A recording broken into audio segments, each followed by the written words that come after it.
To begin, press the patient button. On the main screen, you'll see information boxes that need to be populated. So for example, name, first name, gender of the patient, which eye will you be testing first, the birth date, strategy. There's several different strategies that you can do: normal, dynamic, and TOP. The difference in these are the intensity and length of each stimulus. For our purposes, we're going to do the TOP, which is the quickest, from between 2 to 4 minutes. The fixation target we're going to leave alone, but you can change that. And then depending on the type of program that the doctor orders, whether it's for glaucoma, macular degeneration, or so on, you'll select a certain specific type of test. So for the name, I'm just gonna type in the last name and then the first name.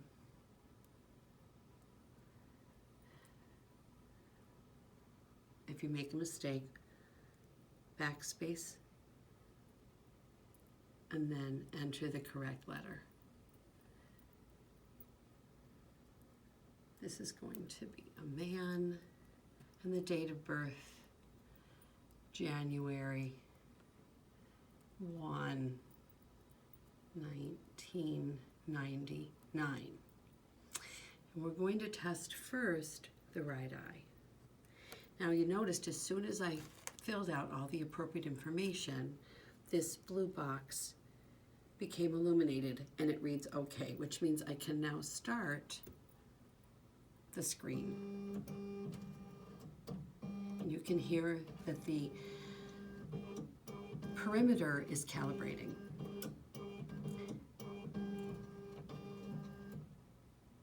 So that's the setup.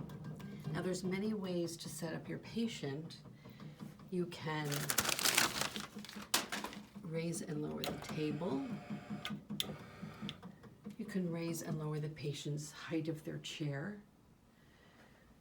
You can raise and lower the chin rest. And you can focus and move the entire head of the unit. There's 2 chin cups in front of the machine. If you're going to test the patient's right eye, their chin would be on the left cup and forehead pressed against this part. You see also that there's a left side and a right side. So if we're testing the right eye, the face has to be located on the left side of the machine to prep for the right eye. I'm going to take the lens cover off. And you'll notice if you look inside of the machine, this is what the patient will see. So it's a little blurry because I'm doing this with my phone, but there's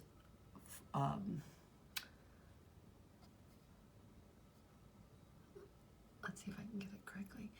There's 4, it's very vague on here, but it's 4 green lines, like a plus sign. That's what the patient's going to fixate upon.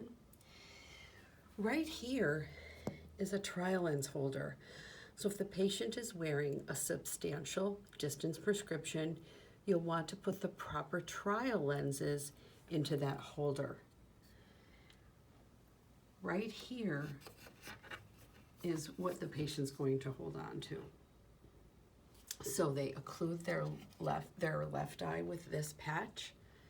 We always tease them and say it's a pirate patch. You're going to get your patient set up height-wise and comfort-wise. Their eye should be in line with this here. Chin resting in the chin rest, forehead resting here, and remember, they have the left eye occluded because we're testing the right eye to begin with. Instructing the patient to look inside the unit.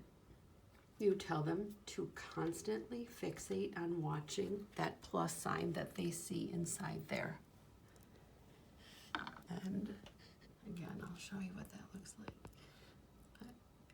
It's difficult to see only because it's a camera. It's very easy to see if you're looking with your chin in the proper position. You tell the patient every time the machine shows you a stimulus in the periphery of your vision, you will hit this clicker and the machine records that you have seen that light stimulus. If you look at the screen here, and I don't have a patient sitting in there, I'm working alone today. We all know why. Thank you, Corona. You would have an eye in here, and I will show you pictures in the next video. So these are going to tell you what you're testing the right eye, you're testing the G1 test, you're doing the TOP, which is the quickest one. As this goes through the test, it's going to tell you how many questions the machine has asked, how many times they had to repeat it, and so on. The only thing you might want to do is this control button here is set at medium. You may want to turn it to off. This is one of the glitches you might mention to yourself in your writing. If you turn the control button to off, if the patient ever leans back from the headrest or looks away from the center target, the machine will still continue to move on to the next question. Sometimes if the patient moves a little bit or looks off center, this control button, if not on the off position, will stop or pause the test. So once you have your patient set up, you can either demonstrate the flash of light and the request for a click, or you can go ahead and start the test. Once the test is complete, this bar will fill up as it progresses, and once it's complete, it will automatically print a report on the printer. This is the trial lens that you use if the patient needs a prescription, and underneath is located the printer. You'll get a printout right here of what all the results are. Don't forget to use an alcohol pad to wipe up all the touch points. Make sure your patient's comfortable, be very clear with the instructions, and encourage your patient as you go through the test.